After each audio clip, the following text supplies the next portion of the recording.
Do you need a Cintiq as a digital artist? The short answer is no, you don't need one. As with most things in life, we know it's actually a little more complicated than that. Hey, what's up? My name's Jason, welcome to the channel. In this video, we're going to talk about pen displays, things you should consider when shopping for one. These are just my opinion, but I think these are important considerations when making a decision buying your pen display. The first and probably the most obvious thing you want to consider is the price. It's important to set a price range and stick to it when shopping for a pen display, or anything really if you think about it. Make sure you adhere to the budget you set for yourself, because it's really easy to talk yourself into going well beyond the budget you already set for yourself for something that has a few features that you probably won't really even use. And I'm not saying, if something like, let's say your budget's $300 to $500, if there's a display that you're looking at and then there's one model up, for example, that's $50 more, go for it. Try to make that happen. It'll probably be worth it. Once you passed that mark and start getting closer to $600, just steer clear of it. You're starting to look at a different class of displays. Once your budget jumps that far up, or you're probably just paying for the brand. And that's something I'll touch on later, but don't worry about the brand. Just look at the prices, select different ones that fall into that price that sort of tick the boxes you're looking for, and then build that list and go from there. The second thing that is in some ways more important than the price is the size. The size of the monitor is important because these things might be bigger than you expect when you get them, depending on what size you get. The 20-inch or bigger models, if you don't have the opportunity to see them in person, just do yourself a favor. Make sure you measure your desk. Make sure your desk is big enough and strong enough to support these things. Make sure you have the room to comfortably use it and set it up, because these things are big, guys. The monitors, they're chunky boys, and they dominate your desk. Some of them are so big you're gonna probably need a monitor arm just to really make use of it. That's extra cost that you're gonna have to add to your budget. There's nothing wrong with the medium size or smaller ones, and you have to take into account the type of content creation you're doing or artwork you do. That's something that you have to figure out. But trust me, just make sure you're measuring your desk, making sure you can use the pen display comfortably.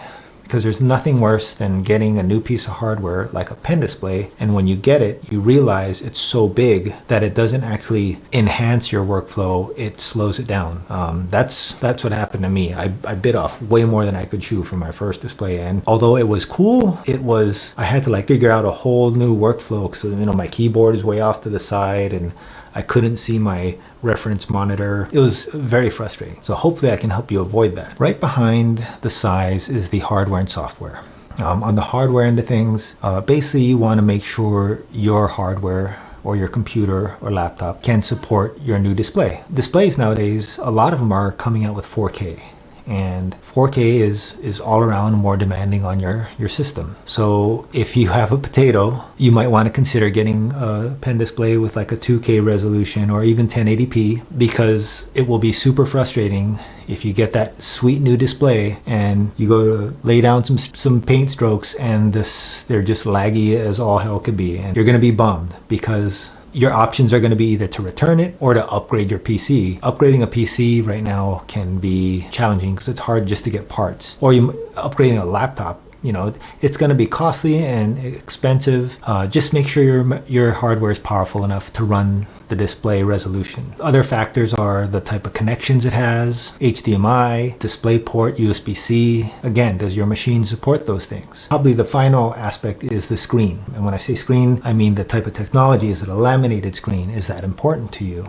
Is color important to you? If you do color correction, photo editing, video editing, you might be a little more picky with the colors. So those are other factors to take into consideration. And depending on whether or not you need those things, the price may vary. On the other side of the coin is the software. The software is important to consider because depending on how long that particular product has been out, the software might not be very good yet. I have had the unfortunate experience of ordering something, and when I got it in, hardware wise it was fine, but the drivers for it just weren't ready. I couldn't really use it. It was basically just another monitor. The display, it would work, I could draw, but it would the line wouldn't be registered and the display cursor would disappear. It was just as far as creating stuff, it was unusable.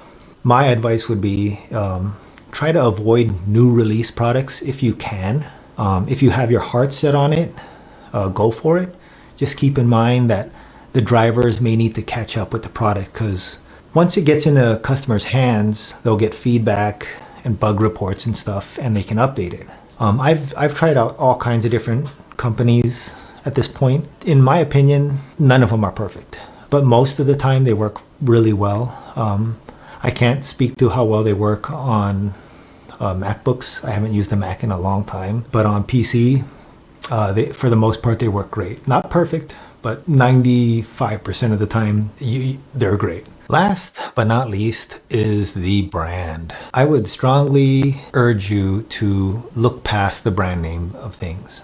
I am super guilty of being brand driven when it comes to shopping for things, and it hasn't benefited me at all, really. There are so many great products across the board, especially in the pen display space right now. Basically, things I would say to look for are brand recognition. And what I mean by that is the brand heard of? Do they have products in the wild? Are there reviews on the products they have? Is there feedback? Whether it's positive or negative, is there a lot of it? You want to look for products that have made their way into the hands of a lot of customers. And there's going to be pros and cons and negative reviews and positive reviews, and they improve on that. But if you stumble upon a company and you've never heard of it, or you don't see it coming up very often in your shop search, and there's no reviews on it, I would recommend just kind of steering clear of it. You know, if it's not getting any feedback, that means it's not in the hands of very many people. And I hate to be that person, you know, because I like to give underdogs a chance. You know, this is a fairly pricey piece of hardware you're going to get, and just go with brands that have recognition. But you don't have to go for the main name in the brand, which is typically Wacom. You know, there's companies like XP Pen, Huion, and I think there's one called Gaoman that's been making a lot of good displays now. I've tried Wacom's, XP Pen, and Huion's, and I've had great experiences with all of them. Other things to consider are the warranty, the return policy, and depending on what part of the world you're in, the return policy is a big one, because they might not have a return policy. But yeah, just keep those things in mind when looking at the different brands. And real quick, a little story about my first pen display. It was the Wacom Cintiq 27 QHD. I got it from a friend of a friend who was in the film industry, and he wasn't using it. It was brand new. He had the box for it and everything, and he also had this Cintiq stand, and he was like, yeah, I'll sell it to you for half price. You know, and that was just amazing to me at the time. If you've looked at Wacom Cintiqs at all, you know that even at half price, they're still way overpriced. And when I got it, I was totally overwhelmed by the damn thing. It was huge, heavy, totally dominated my desk. And I honestly think I don't think it slowed me down and slowed my learning process down.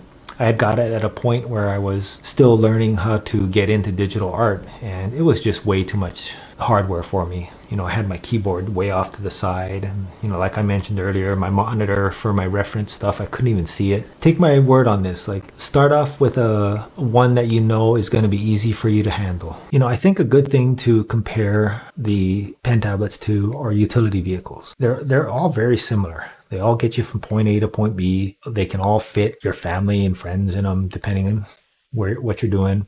They can all carry a fair amount of cargo space. Some of them can tow things. They do a lot of work. And that's what a pen display does. You're going to use it for work. It's not going to be for content consumption or playing video games on. Like, trust me, you don't want to play a game on these things. The refresh rate's not that great.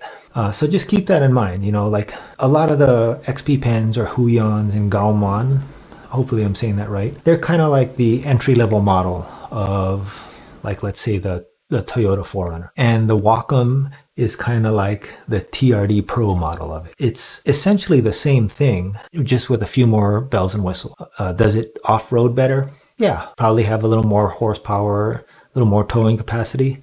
Yeah, but not much. And that's the same thing with the pen displays. I would say the other displays out there, the Gaomans, the Huions, and XP pens, they're 90 to 95% of what you get with a Wacom, and you're probably paying almost less than half sometimes for those extra features. So just keep that in mind. You're really not, in my opinion nowadays, there was a time when you were, but nowadays you're not getting that much more for your money when you're buying the Wacom. If you're asking, is it a better product? Yes, but not much. Like I said, it's probably 5, maybe 10% better, but the price increase is easily 25 to 50% more. So hopefully you found this video informative. If you did, it'd be great if you hit that like button. In the next video I got coming up, I'm going to do a little bit of graphic design type stuff on an iPad Pro. So make sure and subscribe and hit that bell icon. That way you won't miss that when it comes out. And I will see you next time. All right.